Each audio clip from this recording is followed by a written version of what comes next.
I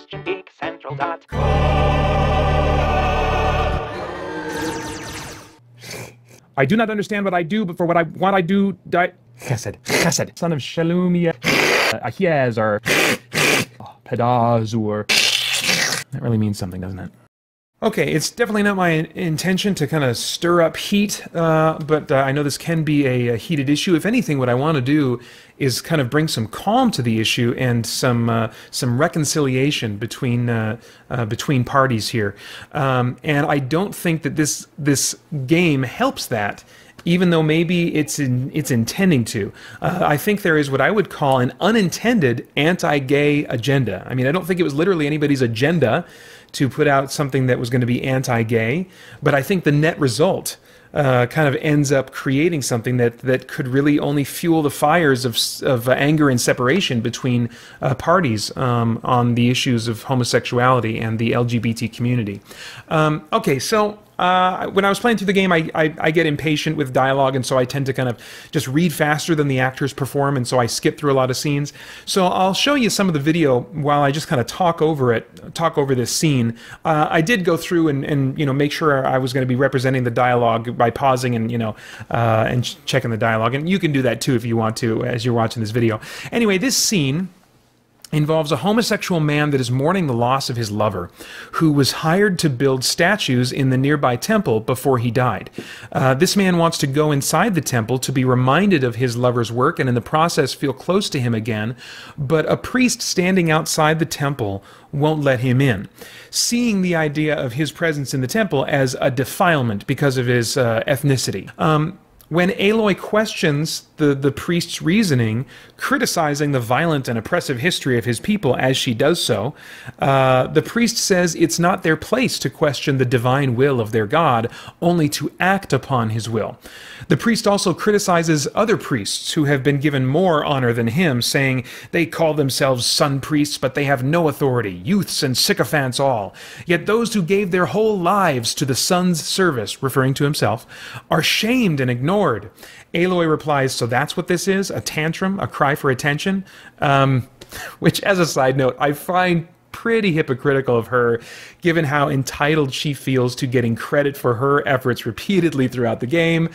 You can see some of that in my trial and error video for Horizon Zero Dawn, and you've maybe encountered it in your playthrough before, but anyway, that's a side issue. In the end, Aloy points out that the priest's minority beliefs keep him really outside of the mainstream systems of society, and therefore without real authority.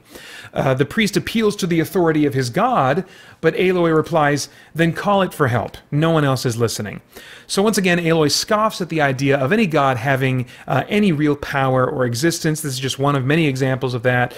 She continues to represent the naturalist or the anti-theist, maybe even atheist, you would say, viewpoint.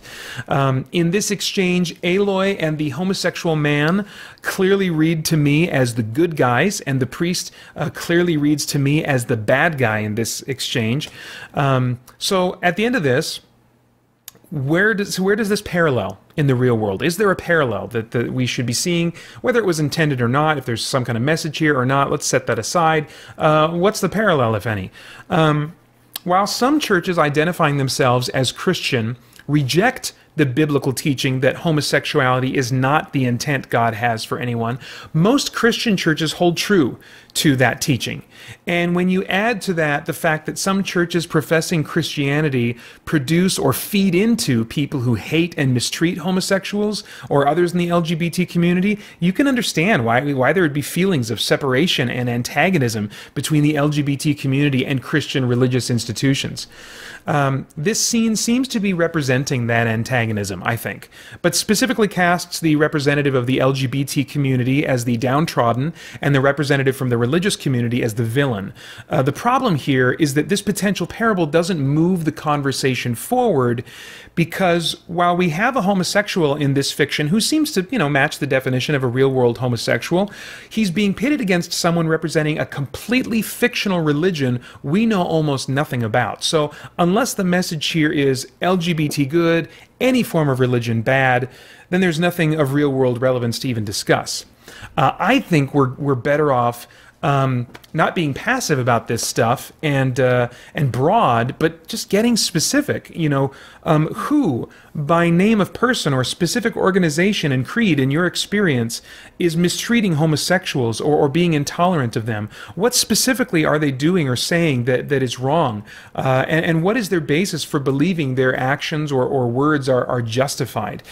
We've got to get to the core of this antagonism and separation on a case-by-case basis, so that we as believers can either affirm, deny, or clarify what someone may be having a problem with, because not all religions share the same beliefs, and on top of that, some Christians, see things differently. Some Christians also pick and choose what they want to believe from the Bible, for example, by, say, correctly rejecting the pursuit of homosexual tendencies as a virtue, but incorrectly doing that with an attitude of superiority, antagonism, or condemnation. If we assume in our treatment of this issue that all Christian churches are the same or that all religions are the same, we will never move toward reconciliation. If this scene is intended to teach, I'd suggest that it really only preaches to the choir, which is actually an expression I hate because in my experience the choir needs preaching too. But that's what I think seems to be going on here, if that's its intent. And I think it also potentially irritates or alienates those that it would hope to persuade to change their minds because of the false label it can feel like it's assigning to religious or specifically Christian people. It's an approach that I think actually harms the chances for the kind of peaceful and loving tolerance of the LGBT community that they want so much from others. Speaking for myself, I think people strangely make a much bigger deal out of sexual sin than they do other sins. For example, when was the last time someone angrily held a picket sign and shouted, "Don't be greedy! Don't neglect disciplining your children!" We just don't see that, which is odd. That said, the Bible clearly indicates that homosexuality is not God's intent. And yet, much like various addictions or harmful desires, people can find themselves naturally predisposed toward homosexuality, in the same way that I feel naturally predisposed to sleep with a beautiful woman who's not my wife, or to give all of my free time to solitary video gaming instead of investing some of my time in people and in relationships. It's a sad reminder of really how broken we all are, and how much we need someone to rescue us from our brokenness, and how naturally we turn from God's intent in favor of experiencing some kind of a short-term pleasure. I think a desire to truly understand each other, truly explore the Bible in its original historical and grammatical context, and to truly have compassion and respect for the innate value of each other.